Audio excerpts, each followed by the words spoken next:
All right, good morning, everyone. It's your boy Rome. It is Sunday morning here in the city of Houston, and we're going to get right to this live. I noticed that there's something weird going on with this live, and I think it's broadcasting in 360, and I have no idea why, why it's doing that. But you know what? We're going to roll with it. So hopefully that will still show up later in the feed. I don't know how that's going to record for people to be able to review it, but we'll see. We'll see. All right, so today, guys, we're going to take another look, a deeper look at Luminar AI. And I've had, again, more questions than I think my previous videos answered for some of the people who were interested in this software. I believe that the biggest part of the problem is that a lot of people don't really understand the true strength of this program. Yes, I understand clearly this is not Photoshop. And in many ways, this is not a Photoshop replacement. But for a new photographer starting out, this can be a very powerful tool. So we're going to add some photos here. And let's find a folder.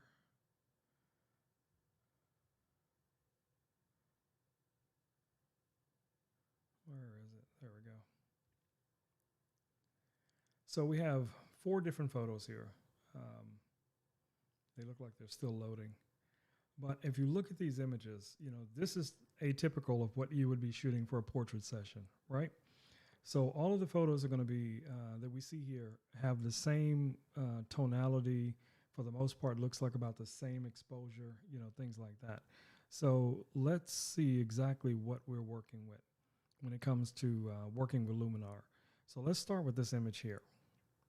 So if we open this image and we zoom in,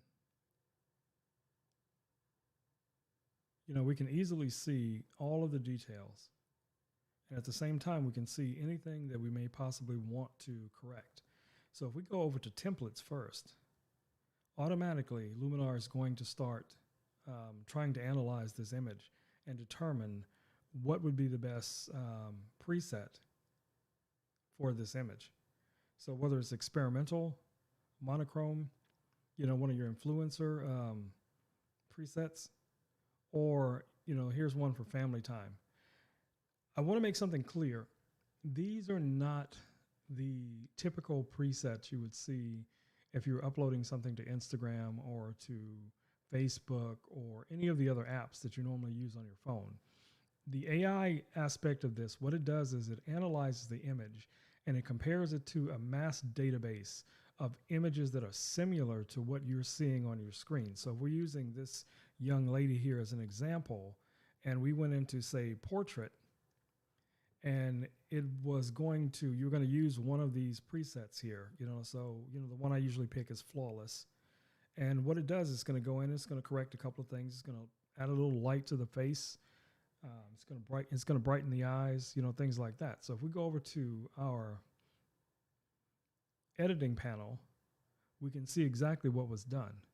So right here alone, you can see that the denoise was used. So things were done here in face. So face lights, a little bit of face slimming was used.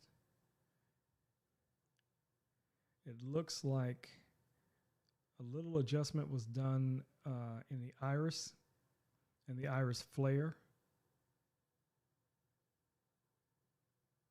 Let's look at the skin. And you can see that some adjustments has been done to the skin. And then you can always do additional, to bring it up to what you have in mind. Body-wise, I don't think much was done here because there's not a lot of body that's actually being seen, but this would still have the same effect, and we'll see that in one of the other images when we go forward. All right, so let's see if there's anything else. Nope, it doesn't look like anything else was done there. So, and a little bit here in light. So if we turn this off and then turn it back on, we can see exactly what was done. So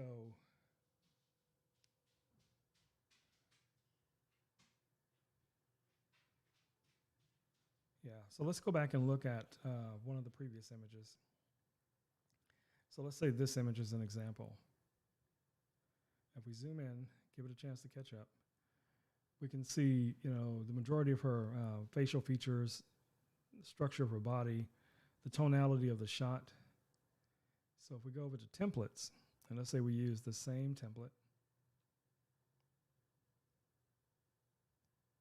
and then let's go over to the edit panel, and we can start to see exactly what was done. But if you didn't want to use this, even under enhance here, you can see the amount of enhancement that was done. You can turn this on and off, and you can do a split screen to see exactly what was done. So it looks pretty good to me, as a starting point, that is. So It adjusted the lighting, denoise, because it's a JPEG that I was working with here. We didn't do anything with the portrait bokeh, and we'll come back to that here in a second. But you can see that it added some light to the face. So if we turn this off and then back on, you can see what it did there.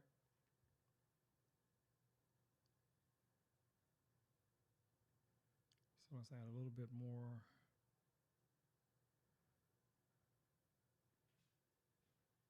Yeah. So you can see how all of these tools can speed up your workflow tremendously. Now, I'm a big proponent for, capturing it as best as you can in camera, but that won't always be the case that you can, control the lighting. I mean, I've had many of an event that I've shot or weddings that I've shot where, I want to capture an image and the people were either too far for me to light them properly with a strobe or even with a flash or something like that. So I had to just, try and set my exposure based on the environment that I was in, and hoping that I would have enough latitude to be able to correct the image, once I get it into post. So let's look at this image real quick with this new feature, portrait bokeh. So we're just going to raise the bokeh up all the way and see what we're getting here. And if we look at our mask, it seems to be focusing for some reason. Let's turn it off.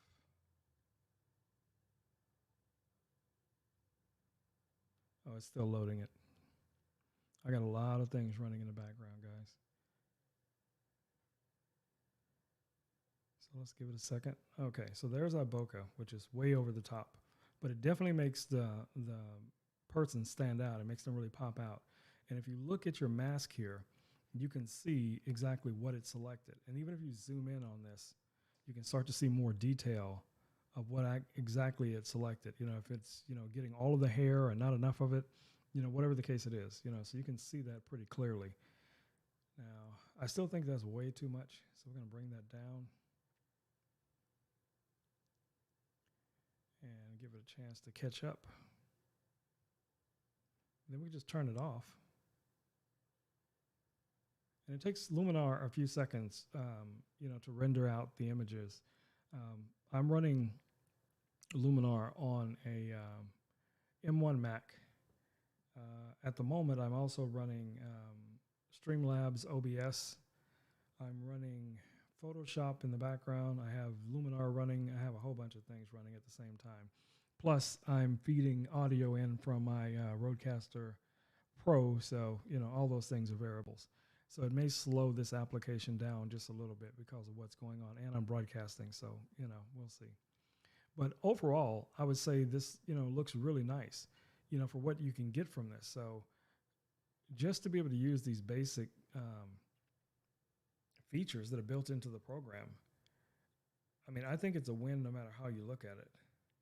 And then, we haven't even begun to look at some of the more advanced things that you can do in here, like with details, your color LUTs, landscape, your vignettes, things like that. All of these are things that you would normally do in Photoshop, but this program makes it very, very simple for you to do the exact same thing. So even here under composite, as an example, so as you see here, it outlines the image.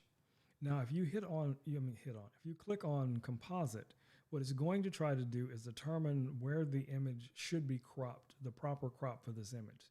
So let's take a look at that and see what we get. Okay, that's not bad, and you see it placed her right here in the center. So if you wanted to go with that, you could, or you could choose, one of the presets here, from a 4x5, to a 5x7, 2x3, so on and so on. So, or you could freeform it, where you could just go in and just kind of, drag it wherever you want to get the exact cropping that you're looking for. So it just depends on exactly what it is you're trying to do. So let's move on. So let's do a full retouch, maybe on one of these images. So this is probably a good candidate. So I'm not going to use any of the templates. I'm just going to go straight into edit. And the first thing we're going to do is we're going to click on enhance. And we're just going to start pushing up the enhance to see what that's going to give us. So I'm up at about 61 on the enhance. Now it's going to take a few seconds for this to catch up.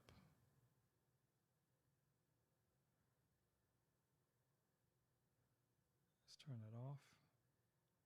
Back on. Okay. So composite, we'll skip that for now. There's nothing that we want to erase. Let's go to light. So maybe we want to bring the exposure up just a touch. Okay. Then we can go to structure. There's not really a lot I want to do here. Under detail, now this, you can adjust all the details from the small, medium, and large details. So if you're looking at, the close-up of the image, say for instance, you're real focused on like the eyes and the eyebrows and things like that, that would be one of your small details. So you could just bring that up just a little bit, just to add just a little pop to it.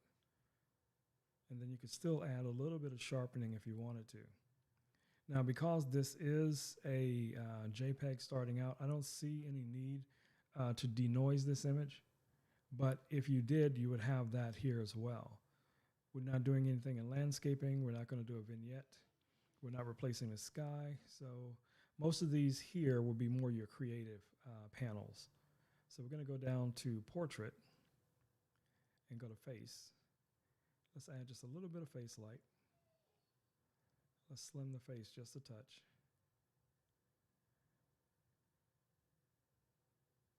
Eyes look good. Let's add a little iris flare. We can whiten the eyes just a touch. There's no red eye or anything like that that needs to be removed. We can enhance the eyebrows here.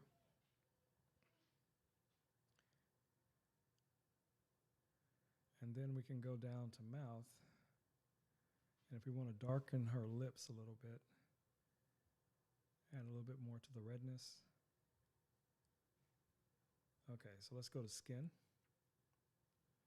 And we're going to soften the skin a little bit. Luminar is still working. If you see this thing moving here, it's an indicator that it's still working. And I'm just going to click on the skin defect removal. Let's see what it finds. Okay. Body-wise, I don't think there's a lot we can do here. We're not going to do any high key or anything like that. So let's say this could be exactly what we want our image to look like, right? So then what you can do here is you can go Command C, and then you can go back over to your catalog and then pick a different image, Command V, and as you see, it applied those settings to this image. And the AI will still look for the face, look for the eyes, look for the other details similar to the previous image. So let's go to this one, Command V. Give it a second. Boom, you see it.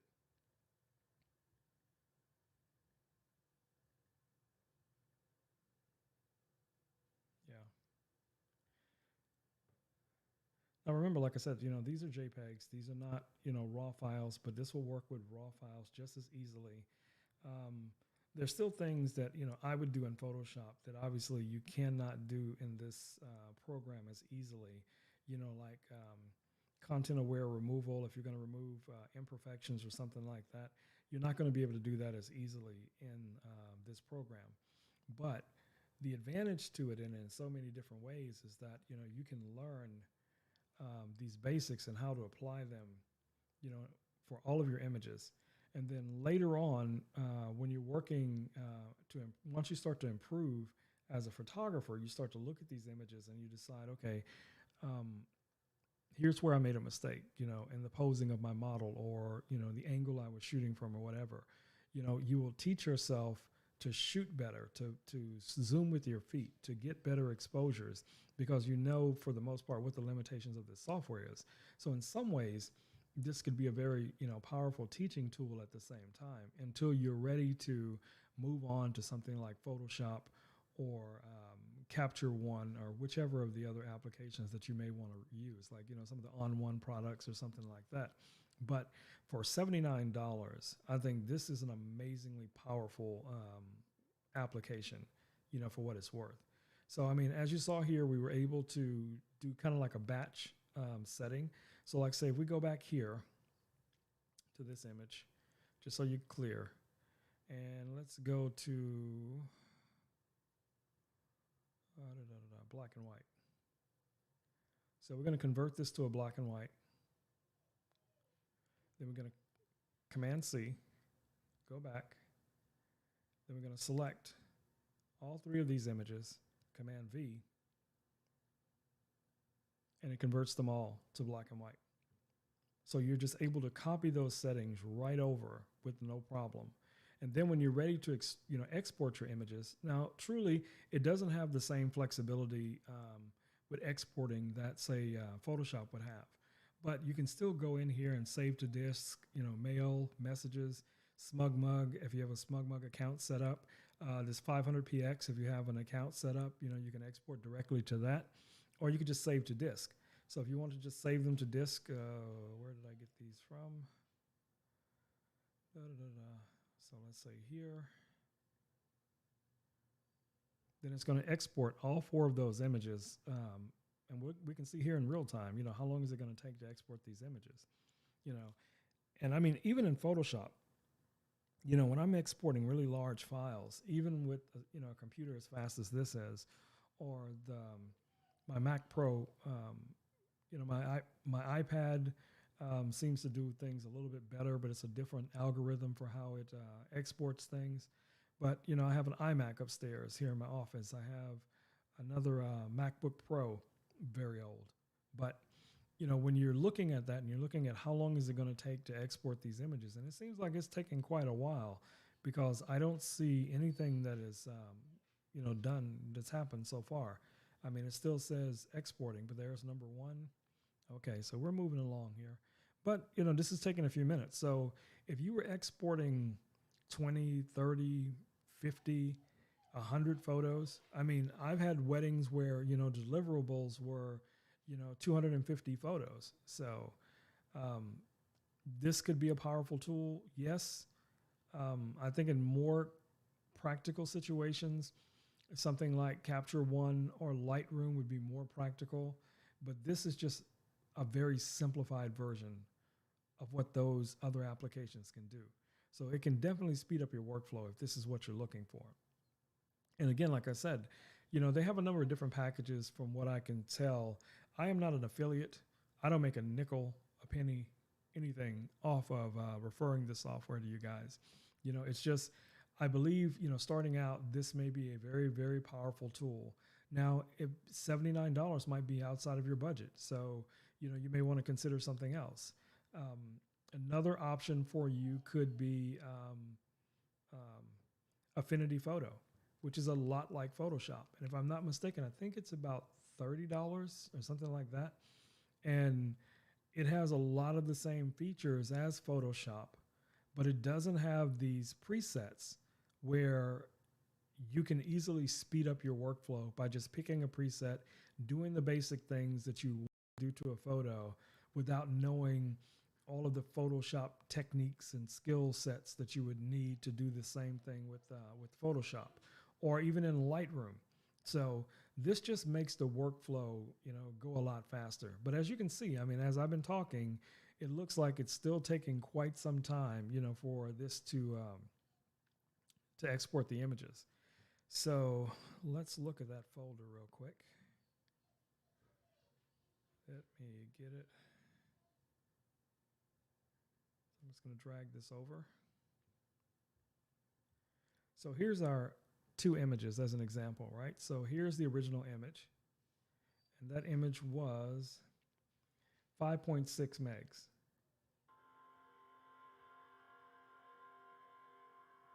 Where's that sound coming from? And this one is in kilobytes. So that doesn't make sense. So I must have definitely done something wrong, because if that's the case, it's not saving these at the full resolution. But then this one is 25 megs. Let me check something again, just to be safe. So here's one more. That one's 17 megs. And the original is 4. So why is this one so small? Okay, I'm sorry. So this one is showing at 28 megs. Maybe it was still processing the image. Okay, so that one is 28 megs. So it's definitely increased the size of these images. So here's one more, which is 4.6. And the exported version of it is 24.2. Okay. So I don't see any presets as to how you can determine what the output size is going to be. So that's calculated by the software itself. You know, that's something I'm probably going to spend a little bit more time trying to figure out exactly how that calculation is done. But I'm assuming if you're saving to disk, it's doing the highest resolution of the image. If you were, say going to export this for mail, then you're going to get a much smaller version of the image. And then the others are going to be set for messages or for SmugMug, which should be same or similar to what you would upload to disk. At least that's the way I do it. I keep it, for the most part, like a backup. And then, as far as like this 500px, that's probably going to be something along the lines of what you would see going into, like Instagram or something like that. All right, guys. So that's what I wanted to go over with you guys again today. I'm going to do a little bit of research today, and I may go live again later today, because I'm still seeing a few little things that I'm not really happy with the way this system is set up. So to give you an idea of what I'm doing, I have the MacBook M1 connected to the Rodecaster Pro, and I'm using a Procaster microphone, and I'm also broadcasting at the same time through the streaming software. So I think what may be going on here is that I probably have the compressor set too high, because I can hear the audio cutting out, which is basically, it was set up that way to try and eliminate any background noise or something like that. So if I'm not like right up on the microphone, it has a tendency to cut out, and I can hear it in my headphones. But I'm going to play with that a little bit. But anyway, guys, I'm going to let you guys get back to your Sunday. Hopefully you're having a wonderful weekend, and I will catch you guys tomorrow morning, 10 a.m. here on YouTube. So if you didn't get a chance to catch this live, I will be looking at taking you guys through another application tomorrow, which is Satellite 3D, and explaining to you in many ways how you can use an application like this to enhance your photography skills and practice lighting setups, as well as working with virtual models and things like that to determine, what the outcome can possibly be, which can in turn speed up your workflow, because the more you know, the better you are at what you're going to be doing. All right, guys, so stay safe, wash your hands, take care of your loved ones, and get out there and create something amazing. I will catch you guys in the next video tomorrow, 10 a.m.